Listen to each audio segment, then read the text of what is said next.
Fala galera, beleza? Guilherme na área. Pessoal, antes de começarmos, dá aquele joinha maroto para nós, se inscreva no canal, ativa o sininho e vamos lá para mais uma aula de Circuitos 2. Pessoal, na aula de hoje nós vamos falar sobre a impedância capacitiva e aqui se subentende como impedância puramente capacitiva. No final dessa aula, se você assistir até o final, você vai ter os seguintes conhecimentos. O primeiro é você vai aprender a calcular uma impedância capacitiva, quando o circuito está operando em regime permanente senoidal. E o segundo, você vai aprender a estabelecer uma relação entre os ângulos das tensões e correntes em um capacitor, certo? E aqui talvez seja até bem intuitivo. Se a gente voltar um pouquinho, vamos lembrar lá. No resistor, a corrente estava em fase com a tensão. No indutor, a corrente estava atrasada em relação à tensão por um ângulo de 90 graus.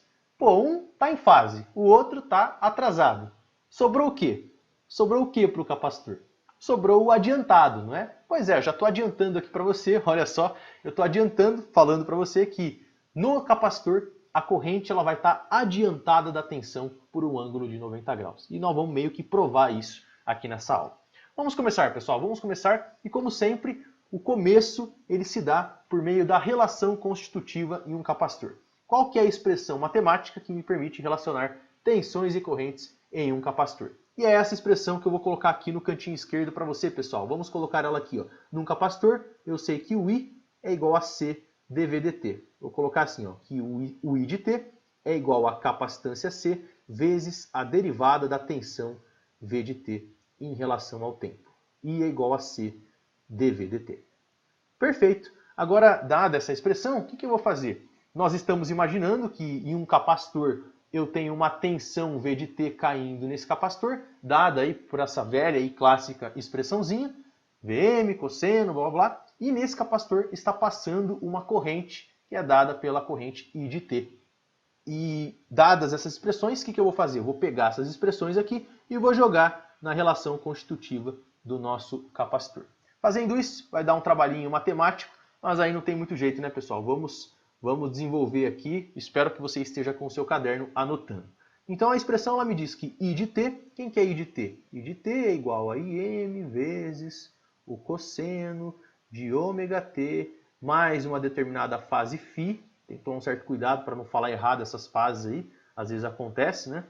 E isso aqui é igual a capacitância vezes a derivada da tensão. Vamos por partes aqui, ó. A derivada da tensão é a derivada da expressão que está em azul, não é verdade?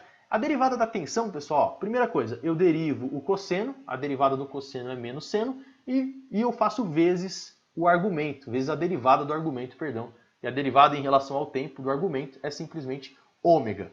E, portanto, essa derivada aí ela vai dar o seguinte, ó, vou fazer em verde aqui, ó, nesse espaço em branco, só para a gente não perder esse espaço também. Essa derivada ela vai dar menos, eu vou escrever assim, ó, menos ômega vezes Vm vezes o seno de ômega t mais a fase θ, que é a fase da tensão. Aqui, só para esclarecer, né? Θ é o ângulo da tensão e φ é o ângulo da corrente.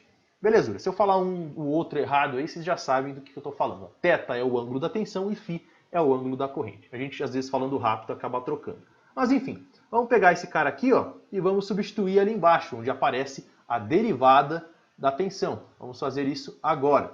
Então, eu tenho aqui Im cosseno de ômega t mais φ, que é o fasor da... o fasor não, perdão, a expressão temporal da corrente. Esse cara aqui é igual a... Vamos fazer assim já, ó, menos ômega c vezes Vm, aqui é tudo vezes, né? Vezes Vm, vezes o seno, aqui esse seno, como sempre, vem para atrapalhar a gente, isso aqui é seno de ômega t mais a fase θ, que é a fase aí, o ângulo de defasagem da tensão. Certo, e aqui nós já nos damos de cara com duas chatices, assim como na dedução da aula passada, trabalhando com os indutores. A primeira delas é que eu tenho um sinalzinho de menos aqui, eu quero sumir com esse sinal de menos, e a segunda é que eu tenho um seno, e eu não gosto de seno, eu quero trabalhar com cosseno. O fasor está relacionado com cosseno, nós vimos isso. Só que eu tenho que fazer esse seno virar cosseno. Então essa é a grande estratégia. E para isso, pessoal, nós vamos fazer o uso de duas relações trigonométricas. A primeira delas, vou colocar ali em cima também, a primeira delas me diz que o menos seno de ômega t é igual a mais seno de ômega t, vejam que não tem alteração na frequência, mais seno de ômega t, mais ou menos 180 graus. Você pode somar ou subtrair 180 graus, isso aqui não importa. A gente vai usar o sinalzinho de mais daqui a pouco. Tá? E a segunda é para você transformar um seno em cosseno. Nós sabemos que um seno é um cosseno atrasado. Então, seno de ômega t vai ser igual ao quê? Vai ser igual a um cosseno na mesma frequência, cosseno de ômega t, menos 90 graus. A gente está atrasando o cosseno. O seno é um cosseno atrasado. O que eu vou fazer, pessoal? Ó, olhando para a nossa relaçãozinha, para sumir com esse sinal de menos aqui que eu estou marcando em azul para você, eu vou usar a primeira expressão azul ali, menos seno é igual a seno, essa primeira expressão, e para sumir com o seno da expressão, eu vou falar que o seno é um cosseno atrasado.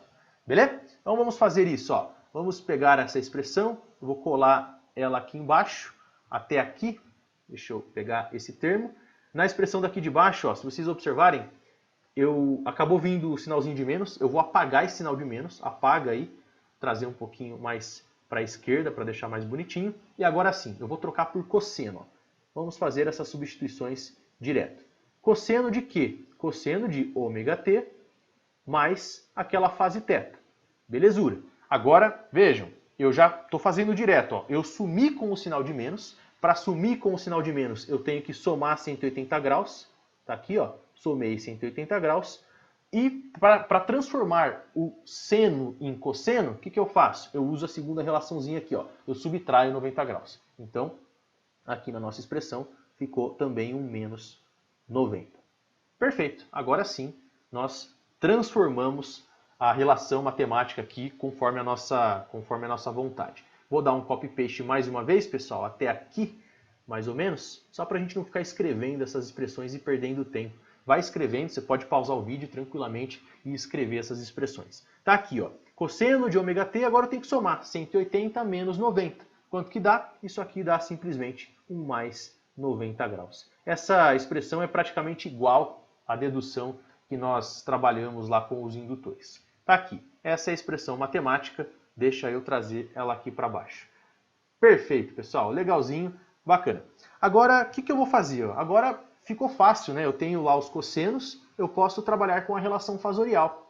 E agora vamos entrar lá no domínio fasorial. Primeiro eu tenho aqui o fasor da corrente, à esquerda, vamos escrever ele assim, ó, IM, ficou meio estranho, mas daqui a pouco a gente muda isso, IM, ângulo de φ graus, isso aqui é igual, posso até colocar a bolinha ali, né, a rigor é grau ou radiano, enfim, isso aqui é igual a ômega C vezes VM, ômega vezes C vezes VM, ângulo, agora o ângulo é o ângulo ali do cosseno, θ mais 90.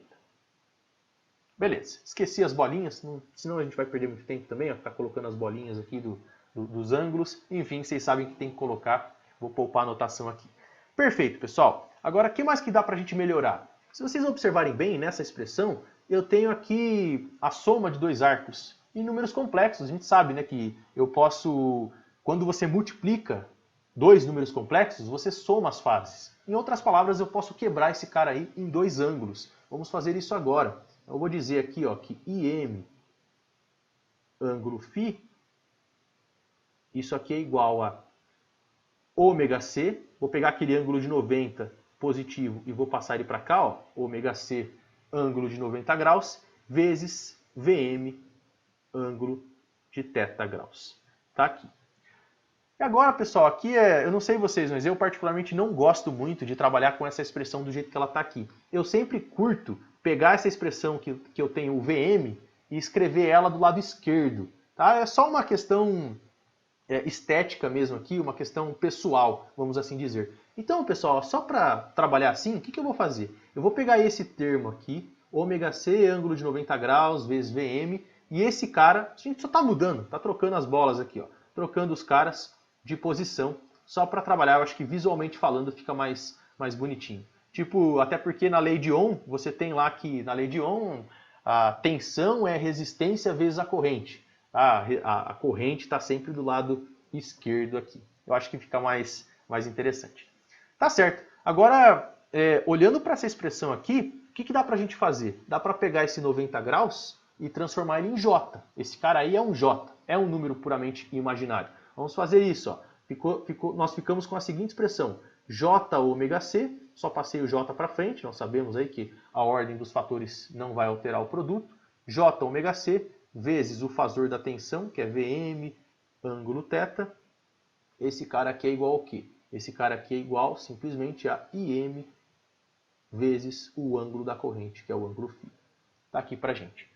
Perfeito. Só que aqui já estamos quase lá, pessoal. Aqui é um pouquinho mais chato, né? Porque é o seguinte, quando você tem na lei de Ohm, a lei de Ohm nós temos aqui, ó, assim, o fasor da tensão ele está isolado, não é verdade? Eu tenho que tensão é igual a alguma coisa vezes a corrente. Só que desse jeito que está aqui, eu não tenho essa expressão. O que eu vou fazer para deixar ela nesse modelo, para ficar com cara de lei de Ohm? Eu vou pegar esse J ômega C e eu vou passar ele dividindo para o outro lado da expressão. Eu posso fazer isso, é uma igualdade, tranquilamente eu posso fazer isso. Então vejam o que vai acontecer aqui. Ó. Vai acontecer o seguinte, Vm ângulo θ, esse cara é igual a 1 dividido por J ômega C, 1 dividido por J ômega C, vezes Im ângulo φ. Agora sim a coisa ficou bonita, pessoal. Por que ficou bonita? Olha o que aconteceu aqui, pessoal. Ó. Fasor da tensão é igual a alguma coisa vezes fasor da corrente. Isso aqui está com cara de lei de Ohm novamente. Vamos representar aqui. Ó. Fasor da tensão, está aqui, fasor da tensão, é igual a alguma coisa vezes fasor da corrente. Representando aí de uma forma mais genérica e talvez até mais reduzida. Vamos colocar ali em cima essa representação. Ó. Eu tenho, seguindo aquela expressão, eu tenho que fasor da tensão é igual a 1 dividido por J ômega C vezes o fasor da corrente, que está aqui. E isso é a cara de lei de Ohm. Agora eu te pergunto, fasor da tensão é igual a alguma coisa vezes fasor da corrente. Quem é essa alguma coisa? Essa alguma coisa é tipo a resistência da fórmula, essa alguma coisa é a impedância capacitiva. E nós representamos como ZC. Vou escrever aqui, ó. Portanto, ZC, Z índice C, é dado por 1 dividido por J ômega C. Tá aqui, pessoal. Essa é a impedância capacitiva do nosso capacitor. E aqui, novamente, assim como lá no indutor, se vocês observarem bem, apareceu um ômega na formulinha da impedância capacitiva. Isso indica que a impedância capacitiva, assim como lá no indutor, a impedância capacitiva ela depende da frequência. Então eu vou escrever aqui para a gente, ó, a impedância capacitiva depende de ômega, depende da frequência de excitação, da frequência angular e da frequência mesmo do teu circuito, da frequência da tua fonte, né, que você está excitando o circuito. Beleza? Legal, recado dado aí com relação às impedâncias, muito interessante esse estudo. Nós praticamente provamos que a impedância capacitiva vale 1 sobre J ômega C. E vamos trabalhar agora com as fases, vamos entender como é que funciona essa relação entre fases. E para isso, pessoal, deixa eu ver qual expressão que eu vou pegar. Eu vou pegar, deixa eu ver, eu posso pegar essa primeira aqui mesmo, já é mais do que o suficiente para a gente começar a trabalhar. Vou pegar essa primeira expressão e vou colar ela aqui embaixo. Vamos trabalhar com a relação entre as fases das tensões e correntes aqui. Qual que é a relação entre elas? Vejam, primeiro que eu posso estabelecer uma relação entre módulos. Olhando aqui os módulos dos meus fasores, isso aqui é uma igualdade, então tem que valer a relação entre módulos. Daqui eu tiro que ômega CVM é igual a IM. Vamos escrever isso aqui. Ó. Eu sei que ômega C vezes VM, e isso aqui tem que ser igual a IM. E se você preferir, posso deixar o VM isolado, eu tenho que o VM tem que ser igual ao quê? Tem que ser igual a 1 sobre ômega C vezes o IM.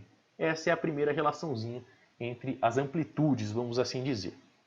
E é claro, eu posso estar interessado também, que é o mais interessante ao meu ver, a estabelecer a relação entre as fases. Notem que as fases elas também precisam ser iguais. E daqui eu tiro que φ é igual a θ mais 90. Vamos escrever isso aqui. Ó. Φ, que é o ângulo da corrente, é igual a θ, que é o ângulo da tensão, mais 90 graus.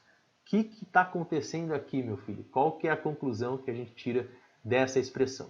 se você voltar na aula de indutor, nós chegamos lá na aula de indutor em que φ era igual a θ menos 90. Aqui apareceu um sinal de mais. Lá estava atrasado. Então aqui está o quê? Está adiantado. Dessa informação, dessa expressão, eu concluo que a corrente está adiantada da tensão por um ângulo de 90 graus. De novo, num capacitor, a corrente está adiantada da tensão por um ângulo de 90 graus. Vamos escrever isso aqui. Vamos escrever que num capacitor a corrente está adiantada. Vou escrever só assim, ó, adiantada, para não ficar, para economizar um tempo, certo? Adiantada por 90 graus. Beleza, pessoal, excelente. E para fechar a nossa aulinha, vamos escrever aquele resumo da ópera. Vamos escrever aqui, ó. Eu tenho aqui o meu bipolo, eu tenho um bipolo que é o nosso capacitor. Vou tentar fazer ele bonitinho aqui. Tentar, né? Não estou prometendo nada. Tentar fazer ele bonitinho. Pronto, fiz uma bolinha legal, os terminais ali. Nesse capacitor está circulando uma corrente, que agora eu vou chamar de IC de T. Opa! Bom, galera, me desculpem, meu aplicativo ele deu uma leve travadinha. Eu tive que fechar tudo e reiniciar. Mas enfim, está no finalzinho. Eu acho que dá para continuar aqui. Vejam, só retomando rapidamente, eu tenho lá o meu capacitor, cuja capacitância é C. Por esse capacitor está passando aquela nossa correntezinha, que eu estou chamando aqui agora de IC de T. E nesse capacitor está caindo uma tensão, que agora eu vou chamar de VC de T. E agora o nosso objetivo vai ser escrever essas duas formas de onda aqui, pessoal. Vamos começar pelo VC de T. Quem que é o VC de T? O VC de T, ele vai ser quem? Ele vai ser Vm vezes o cosseno de ômega-t mais uma determinada fase que a gente chamou lá de θ. É exatamente a forma de onda da tensão. É a tensão que está caindo nesse capacitor. Agora, quem que é a corrente? Que agora vem a mágica da coisa, que é bem legalzinho. A corrente IC de T, ela vale quanto? Ela é igual à amplitude máxima, o valor máximo aqui, Im, vezes o cosseno, na mesma frequência, ômega-t, mas agora no lugar da fase φ, porque aqui a rigor ó, vai entrar um φ, não vai? Vai entrar a fase da corrente. Só que quem é φ? Aí eu olho para o que eu destaquei em preto aqui para você, ó, aqui, que diz respeito aí ao adiantamento da corrente com relação à tensão. Φ é igual a θ mais 90. Vamos colocar aqui, ó, φ é igual a θ mais 90, onde θ é o ângulo da tensão. E aqui fica mais claro, né, pessoal, qual que é a relação entre fases, a defasagem entre essas duas ondas, entre esses dois cossenos. Vejam que na fase da tensão aparece θ e na fase da corrente aparece θ mais 90. Fica evidente que a corrente está adiantada da tensão por um ângulo de 90 graus. Belezinha? E para fechar, vamos colocar aqui também como um resumo da ópera a impedância capacitiva. Quanto que vale a impedância capacitiva? Ela vale 1, vamos colocar assim, ó, 1 dividido por J ômega C. E tem muita gente, nos cursos também de circuitos, isso aqui é bem visto, a galera costuma representar esse J aqui como um negativo. Eu posso passar ele para cima e vejam que esse cara ele pode ser escrito da seguinte forma. Isso aqui pode ser escrito como menos J, ó, menos J. Peguei o ângulo de 90 graus e joguei ele para cima, ele passa como negativo, que multiplica 1 dividido por ômega C. Isso aqui é perfeitamente possível e você vai encontrar essa notação aqui em livros, cursos de circuitos e tudo mais. Tá aí para você ser muito feliz. Beleza, pessoal? Muito obrigado aí pela atenção. Espero que vocês tenham gostado da aula. Um abraço e fiquem todos com Deus.